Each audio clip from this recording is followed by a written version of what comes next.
Visakhapatnam steel plant గురించి జరుగుతున్నటువంటి గొడవ చాలామందికి తెలుసు. కేంద్ర ప్రభుత్వం దాన్ని అమ్మేయాలని చెప్పి నిర్ణయించుకుంది. ఆ ప్రాసెస్ డిలే అవుతోంది, కానీ ఎప్పటికైనా అమ్మేస్తారనే భయంతో చాలామంది ఆందోళన వ్యక్తం చేస్తున్నారు. సో దాన్ని ఏ విధంగా రక్షించాలి అని చెప్పి రకరకాల సొల్యూషన్స్ కూడా ఆఫర్ చేస్తున్నారు చాలామంది. ఈ మధ్యనే బీజేపీ వారు నిన్ననే అనుకుంటాను పురంధేశ్వరి గారి నాయకత్వంలో వెళ్ళి కేంద్రంలో మంత్రి గారిని కలిసి దయచేసి విశాఖపట్నం స్టీల్ ప్లాంట్ని సెయిల్లో కలపండి, సెయిల్లో విలీనం చేయండి, ఆ విధంగా ఇది కూడా నడుస్తుందని చెప్పి వాళ్ళు అడిగారు. కానీ వీటన్నిటికీ మించి జగన్మోహన్ రెడ్డి గారు ఒక ఐడియా వేశారట. అదేమిటో మాజీ చీఫ్ సెక్రటరీగా ఉన్న ఎల్వి సుబ్రహ్మణ్యం గారు చెప్పారు ఒక టీవీ ఇంటర్వ్యూలో. ఏమిటది? ఏమండి అసలు విశాఖపట్నంలో ఈ స్టీల్ ప్లాంట్ ఎందుకు, దాన్ని తీసేస్తే 33,000 ఎకరాలు వస్తాయి, ఆ 33,000 ఎకరాల్లో మనం చక్కగా ఎగ్జిక్యూటివ్ క్యాపిటల్ కట్టుకోవచ్చు అని జగన్మోహన్ రెడ్డి గారు ఒక శుభోదయాన చీఫ్ సెక్రటరీగా ఉన్నప్పుడు ఎల్వి సుబ్రహ్మణ్యం గారిని అడిగారట. ఆయన తెల్లబోయాడు ఈ ప్రపోజల్ తోటి.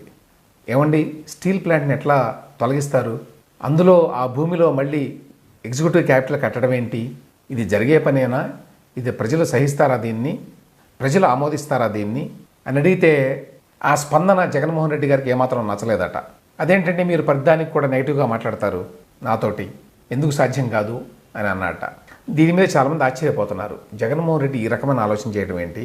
విశాఖపట్నంలో స్టీల్ ప్లాంట్ని ఏ విధంగా రక్షించాలని అందరూ చూస్తే దాన్ని తీసేస్తే 33,000 ఎకరాలు వస్తాయి కదా, దాంట్లో చక్కగా మనకు కావాల్సిన ఎగ్జిక్యూటివ్ క్యాపిటల్ కట్టుకోవచ్చు కదా అని ఆలోచన చేయడం ఏంటి అని. జగన్మోహన్ రెడ్డి ఆలోచన విధానం ఎట్లా ఉంటుంది, ఎంత క్రూయల్గా ఉంటుంది, ప్రజలకి ఏ రకంగా సంబంధం లేకుండా ఉంటుంది అని చెప్పడానికి ఇది క్లాసిక్ ఎగ్జాంపుల్. ఆయన ఓడిపోయాడు కాబట్టి సరిపోయింది, కానీ లేకపోతే ఈ ప్రపోజల్ని ఖచ్చితంగా జగన్మోహన్ రెడ్డి అమలు చేసేవాడు.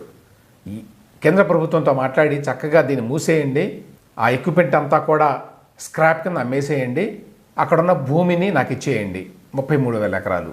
ఆ భూమి అంతా కూడా గతంలో రైతులు ఇచ్చింది, రైతుల దగ్గర తీసుకొని అక్కడ స్టీల్ ప్లాంట్ పెట్టారు. ఆ భూమిలో ఎగ్జిక్యూటివ్ క్యాపిటల్ కట్టాలి అనేది జగన్మోహన్ రెడ్డి కళ.